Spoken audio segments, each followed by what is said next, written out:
ओ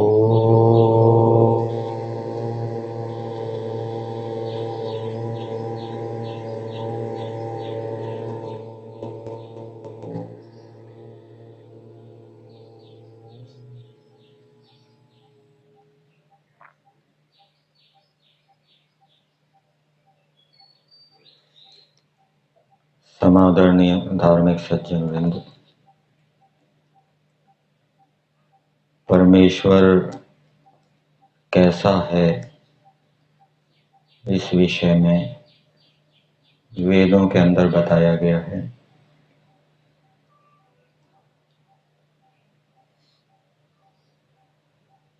जिस परमेश्वर की सहायता से हम उन्नति कर सकते हैं, उत्थान को प्राप्त होते हैं। यदि परमेश्वर की सहायता हमें ना मिले तो हम उन्नति अथवा उत्थान को प्राप्त नहीं हो सकते।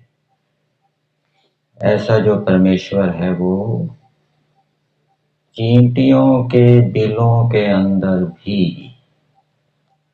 प्राण वायु को पहुंचाता है।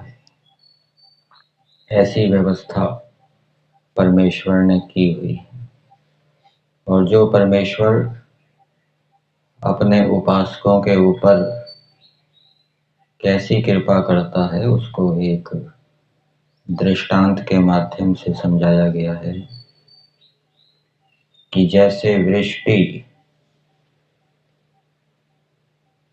की बूंदें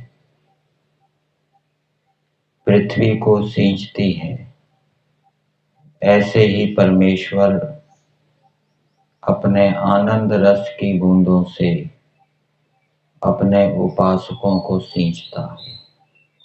और जैसे पृथ्वी वृष्टि का जल प्राप्त करके तृप्त हो जाती है, वैसे ही जो परमेश्वर के उपासक हैं,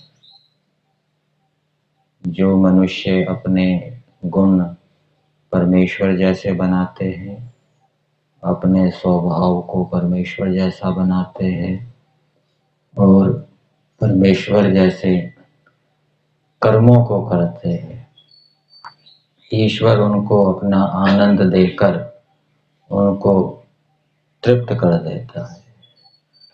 और परमेश्वर क्योंकि हम सब जीवों का माता पिता है, परम हितैषी है, इसलिए परमेश्वर ने वेदों के अंदर हमें दुखों से बचने के लिए अथवा संसार के अंदर जो आकर्षक विषय हैं, भोग हैं, उन विषय भोगों का हम शिकार ना बने, उसके लिए परमेश्वर ने हमें वेदों के अंदर उपाय बताए।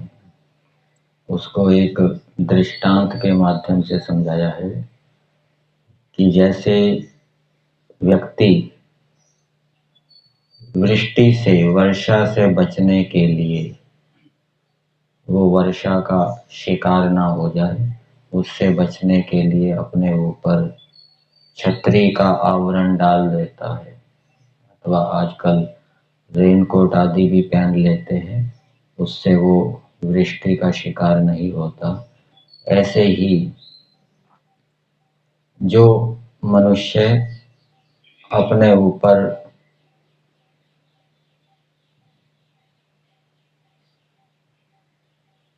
आवरण डाल देता है, अपने मन के ऊपर आवरण डाल देता है, वो भी संसार के विषय भोगों का शिकार नहीं बनता। मन के ऊपर किसका आवरण? विद्या का आवरण।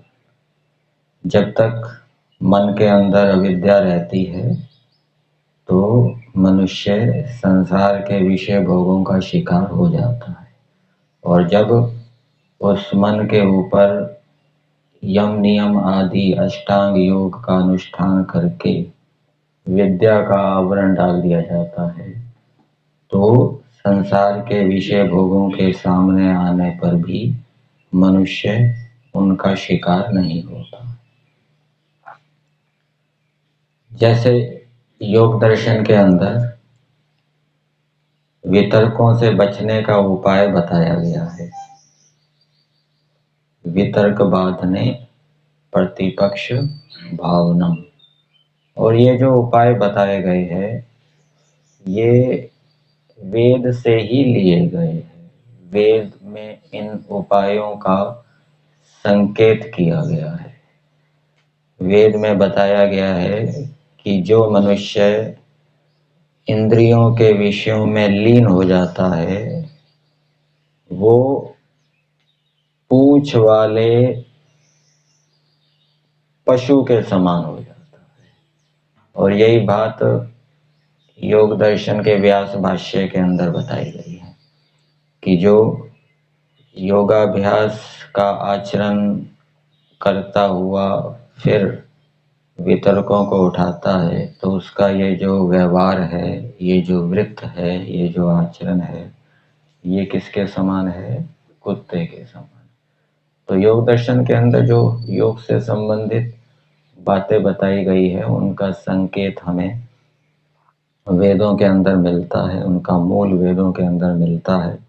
और परमेश्वर ने अपनी कृपा से कि हम मनुष्य विषय भोगों का शिकार ना हो, पापों से बचे रहे, वेदों के अंदर कई उपाय बताए गए।